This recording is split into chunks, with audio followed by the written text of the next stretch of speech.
Good day, denizens. Welcome back to yet another series of Powercasts. We delve into the Industrial Revolution, following the other revolutions we've been talking about that were more warlike in their nature, and the French Revolution, which was also just crazy-like. But another revolution was also going on at the same time, an Industrial Revolution, where essentially humankind, is moving from using animals and human physical labor to create things and build things to using machines and also nature as well. And you can see this beautiful, beautiful picture here that really lifts your spirits looking up here. It's just being sarcastic, but nonetheless, we'll talk about this. But let's game on here. Okay, so basically, the revolutions themselves, American, French, and Latin American revolutions, mercantilism is going to die with those. Bye-bye mercantilism, adios, sayonara, you are gone. And basically, this is going to lead us into this new economic transformation that is the Industrial Revolution. And it's an economic transformation because basically we're moving out of this idea that all resources go to a king or to the government, but instead resources are turned into products which are sold on global markets, and typically to earn profit for entrepreneurs and businesses. We're going to see some people grow very, very, very, very rich off of the Industrial Revolution with the inventions that they create. And basically, by 1850, by the time we get to the middle of the 19th century, we're going to see people in Western Europe and North America, this kind of Atlantic Ocean arc, if you can visualize that, basically are the wealthiest and healthiest peoples on the planet, certainly more so than anyone else on Earth. And the country that's really going to pave the way in all of this are the British. Britain is going to use, this economic power that they're going to gain, this industrial power they're going to gain, to increase their political and economic control around the world. As a matter of fact, they will pretty much, own the planet as we roll into the 19th century or through the 19th century. And basically what's going on, European nations are becoming more powerful because they're exporting more than they're importing. They have what you call a favorable balance of trade. When you sell more than you have to buy, you tend to make this thing called profit. Now, I'm no economist, but I'm pretty sure that that's the right thing to do if you want to become wealthy. And we always talk about the Europeans, Western Europe as industrializing, but what the heck was China doing? Well, China had some issues politically. They certainly had the know-how to industrialize easily. I mean, China, up to this point, is the preeminent world power, right? As we talked about all year, but there are some issues.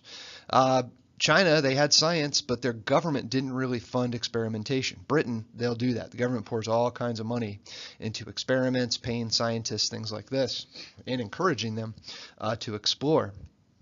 But basically, because science doesn't, or because China doesn't link,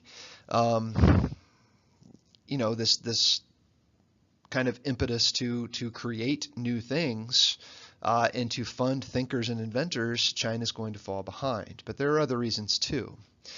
With the Qing dynasty, which will be the last dynasty in China, remember these are the Manchus. All the great minds in China are basically absorbed by the great bureaucracy. These are the people who are passing the civil service exam and going straight into the government, and their biggest issues, or biggest concerns I should say, are tax collection and playing favorites in the government with a little bit of corruption on the side. And basically, because of this, the way you collect taxes in China at this time is through agriculture. So basically, they're reinforcing an old agrarian system, agrarian as in agriculture, as in farming. And basically, they're still in this kind of agrarian system while Western Europe and northern North America is moving toward industrialization. So while now, of course, you look at the south of North America or southern United States, they're very similar to China in this way in that they're still practicing farming as opposed to industrialization. So we do have kind of a commonality there. And of course, the Chinese, they're xenophobic, as we've talked about, their government very xenophobic at this time, as we've talked about throughout the course of the year as well. So they're not worried with expansion. They're not, taking over colonies and imperializing.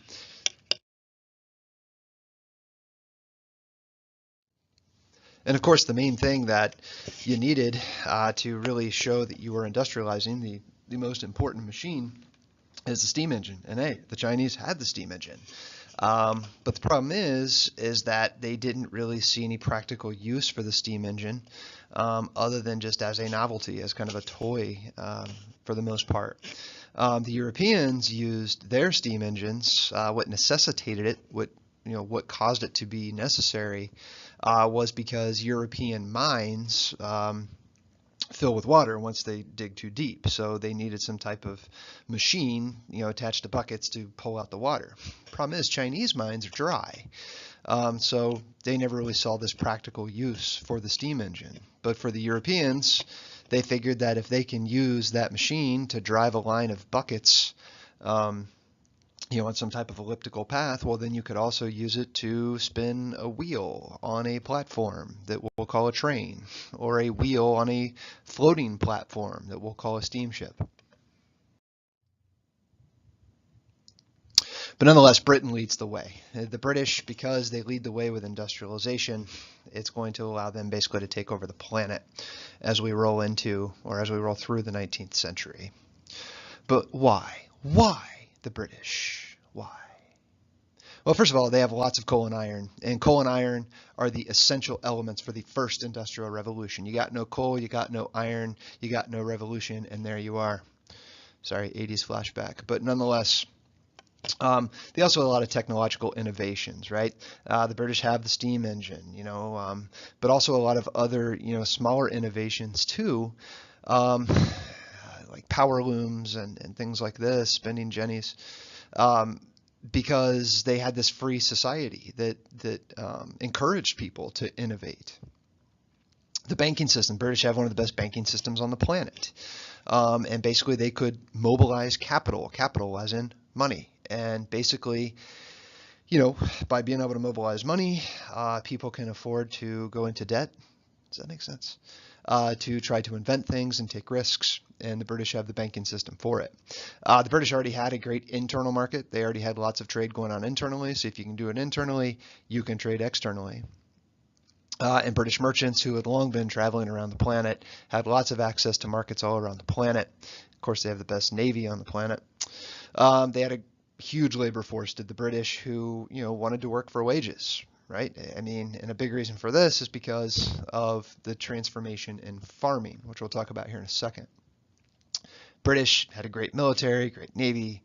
Before the Americas became independent, they could exploit raw materials under mercantilism, right? So they have plenty of access to raw materials. And even when the Americas go away from British rule, they got India to exploit. For a time, they'll have Egypt to exploit, and later on, pretty much all of Africa to exploit. And agricultural production greatly increased too, which means more food. Also means fewer farmers because of the machinery involved. And increasingly, we start to see all these new factories springing up all across Britain. And basically, we start to see what we call the process of urbanization, or this movement from the rural countryside to the big city. The big city. Let it roll, let it ride. I guess that's more like Vegas, but nonetheless, people moving into these urban areas, obviously, because they need to work. And a lot of people are moving out of the rural areas because farm machinery is replacing the need for extra farm hands out there on the farm. So what do? Well, you still got to work because you still got to eat. So you move to the city. And there's a problem too, because if we have a huge pool of wage laborers, who benefits from that? And nonetheless, the transformation is going to spread, and it's going to create a new division of labor around the world. We'll talk about what that means in the class. But nonetheless, basically what we start to see is Britain and other industrial societies too. The Belgians are going to industrialize, eventually the French, Germany, obviously the United States, especially after the Civil War. All these places that industrialize, basically what they start to do is they're making now manufactured goods. We take that for granted today, right? Like for example, myself, I go hunting all the time. It's at a place called Publix or Kroger. Although Kroger, man, sometimes their produce is just rotten, but what are you going to do? Nonetheless, but hunting is, aisles 1 through 15 in the produce section and wherever else, right? Because we have manufactured goods, stuff in boxes, stuff in cans, stuff, in packages that we can just go out and buy. Things weren't like that before the Industrial Revolution, right? But now with the Industrial Revolution, manufacturing goods, you can just go to the store and buy stuff off the shelf. You don't even have to make it yourself. And on top of that, the transformation that's happening to free trade, free labor has become this new economic ideology, right? Free labor as in people actually, reaping the fruits of their labor, not being enslaved, sort of. And here you see one of these so-called factories that spring up. This is a 19th century factory, and this is actually from an English industrialist, a guy named Robert Owen. And Robert Owen actually was a reformer. He actually had much sympathy for the working class because he saw how terrible conditions were in the factories. And he actually tried to create quote unquote humane factories because he worried about the terrible conditions in most textile mills. That's the other big thing, textiles.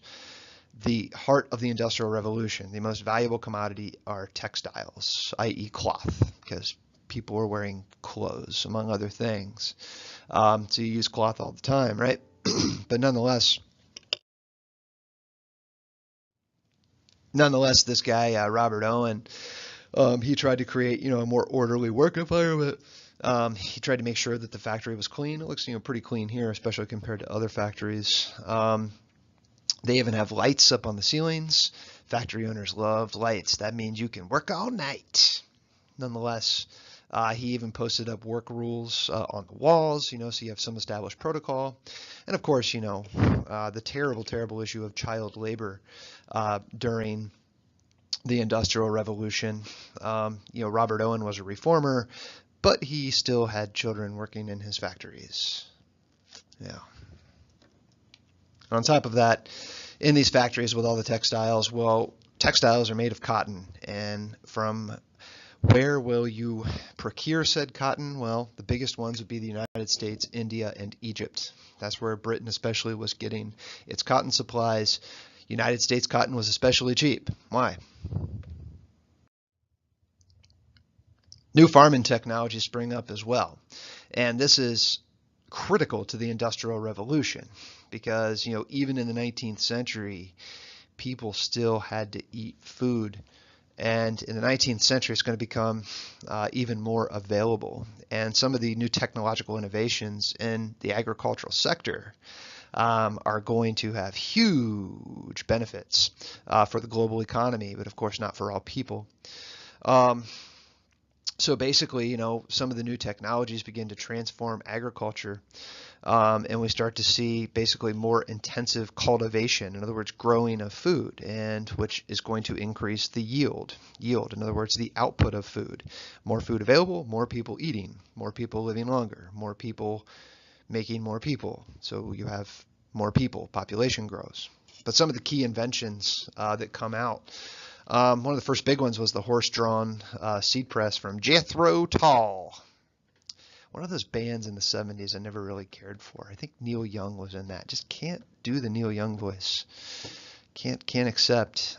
Talented artist. Oh wait, but the other Jethro Tull was this inventor from Britain, a blacksmith, an industrialist, who comes out basically with this horse-drawn seed press. Right around the year 1700, which basically made it so that seeds are planted in even rows. They're planted deeper into the soil, so they're more likely to grow. John Deere, all heard of him, green and yellow. not the Packers, but the tractors.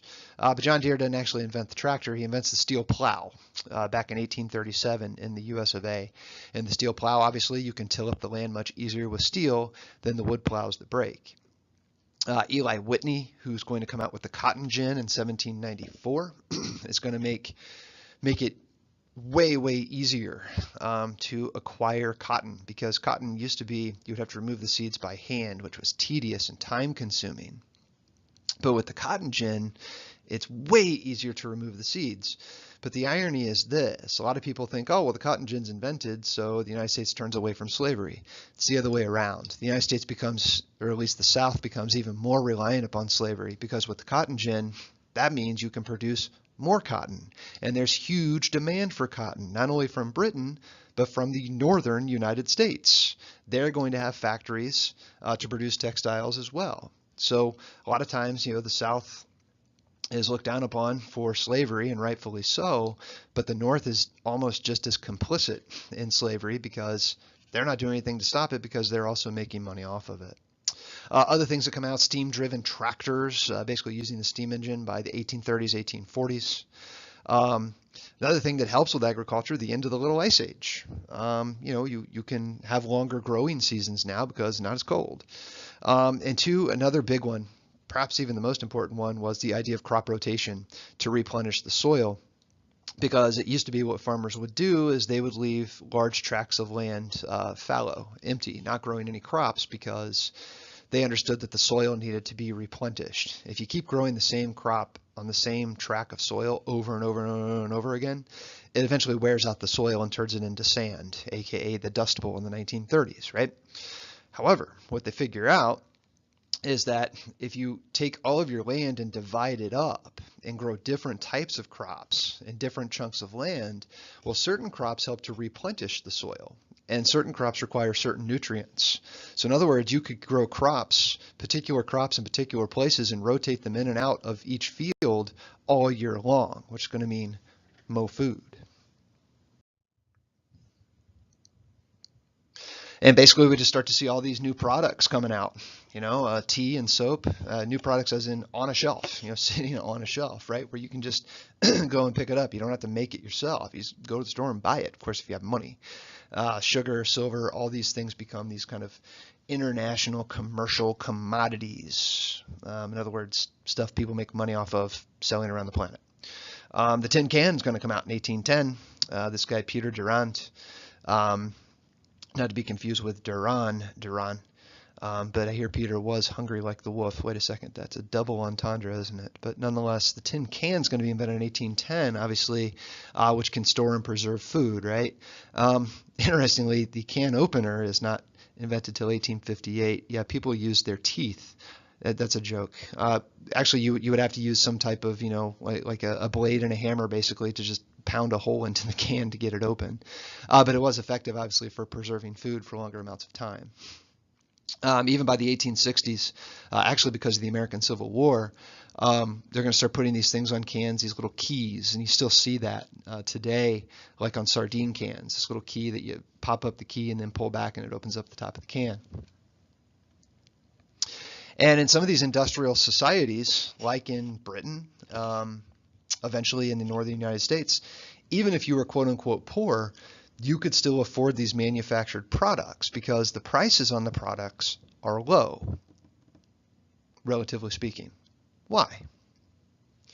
And two, merchants, obviously, they're going to reap the greatest rewards, right, from the expansion. They're the ones really making bank off of all of this. But they're also taking the risks, right? I mean, sometimes we bash the wealthy, but look, I mean, you don't have the wealthy, you don't have an industrial revolution, you don't have stuff on the shelves to buy. And it was the wealthy who really took the risks, providing financing for people's inventions and people's factories and people's endeavors, right? So you take a big risk, loaning a bunch of your capital, even if you have a lot of it, to try to start up a business. And obviously accountants, lawyers, all of these folk are going to make lots of money because of all this international trade. And basically, this is allowing for the creation of the bourgeoisie, basically a new class of commercial men and women, i.e. people who are gaining wealth because of this system. We talked about them. But one of the sadder points of the 19th century, and there are many sadly, um, is going to be one of the downsides of this industrialization that happens in Ireland, the great Irish potato famine of the late 1840s. And basically, what had happened by the time we get to the end of the 1840s, you just have hundreds of thousands of Irish men, women, and children dying because of this potato blight. And basically what happened was from 1845 to 1849, there was a famine in Ireland when the potato crop failed. And basically, potatoes typically, you throw a potato down here on the classroom floor, I guarantee in 2 days you're going to have a crop of potatoes. Just kidding, but point being is that they're very, very hardy, right? They're relatively, easy to grow, relatively speaking. Problem is, by the early 1840s, about half the Irish population, especially the rural poor, was depending almost entirely on the potato for nourishment. Now, you might be thinking French fries would be great to eat every day, but check with your doctor.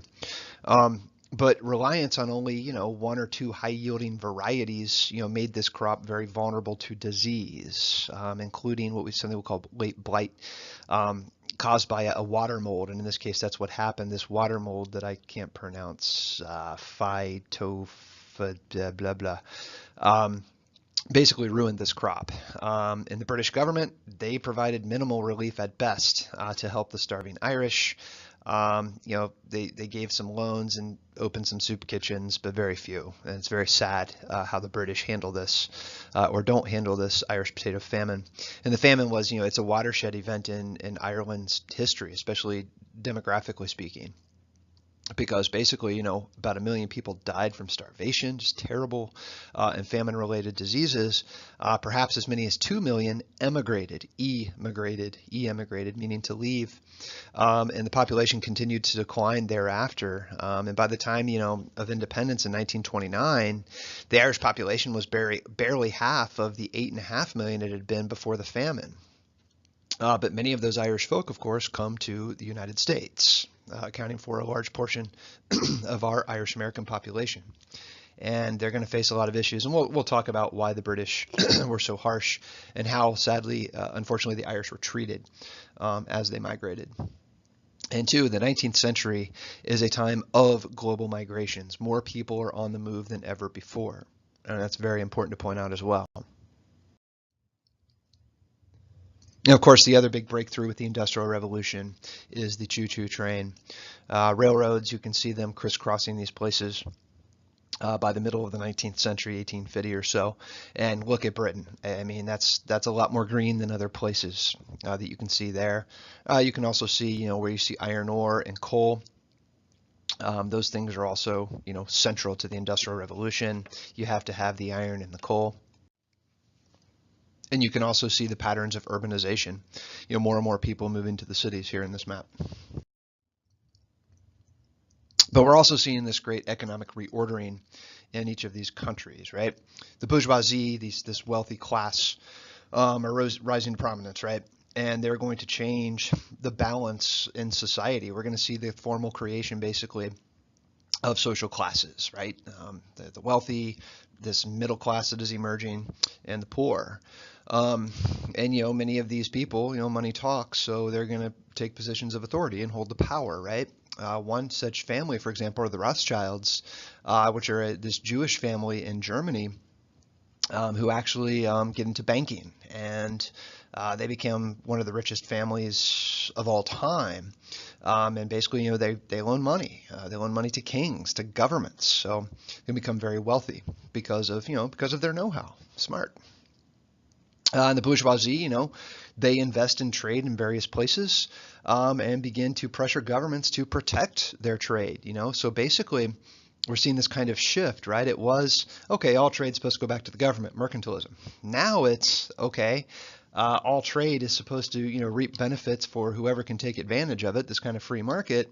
And then those free marketeers, they turn to the government and say, hey, protect our endeavors, protect our investments.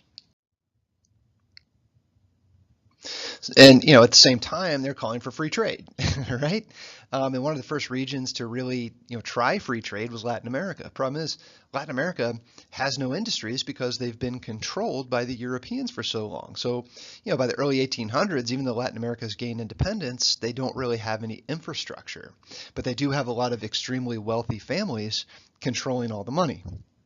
So basically what the British do is they seize on this opportunity, and they know that they can just get cheap, foodstuffs, staples, products out of Latin America dirt cheap. And obviously this is going to cause much poverty in Latin America because you only have certain, very wealthy families controlling all the wealth. And by the 1840s, the British, they'd gotten rid of a lot of protectionism. In other words, the government, having tariffs and trying to protect domestic industries. We'll talk more about this, more of an economics topic senior year. But nonetheless, they're taking this attitude of, you got to export stuff to make money, and you want to import as little as possible, just the most basic of things. You want to export to make more profit. And it's the steam engine, that is the basis of all of this. If there's no steam engine, there's no real industrial revolution. This guy James Watt up in Scotland, this invention is just critical because steam power, basically it's going to allow for transportation, right? Trains and steamships. They even try to have steam-powered cars. That doesn't go over very well. But on top of that, using steam power to, make more iron, to refine sugar, to create more textiles, right? You can use it to run these machines to make all of these things, which makes all of these things more available. And obviously the first major area we talked about or pointed out is going to be the textile industry. Textiles are the first industrial revolution. And, you can see here in the start of the 19th century into the 18th, the price of cotton declined by 90%, right? Because of the cotton gin and the wide availability of it. So basically, this allowed the U.S. South to become Britain's main supplier of cotton. So it's starting to sound like Britain might be overly reliant upon the U.S. for cotton. But not so. 1848, cotton textiles are 40% of Britain's exports. In other words, they're bringing in the raw cotton, right? And then they're producing it into textiles and selling it. And that is 40% of their economy. It's almost half their economy. And eventually we're going to see manufacturing technology factories begin to spread to obviously other European nations, but also into North America, the United States, the North. And there you see a steam engine driving a train, and I bet those people were pretty darn surprised. And to finish up here you see a cotton textile mill in the 1830s. I don't know, those machines look pretty safe, don't they? You can probably stick your hand in there and fix one of those gears or something like that. Probably a bad idea. Nonetheless, that's the end of part 1. Thanks for tuning in. We'll get you part 2 soon. Out.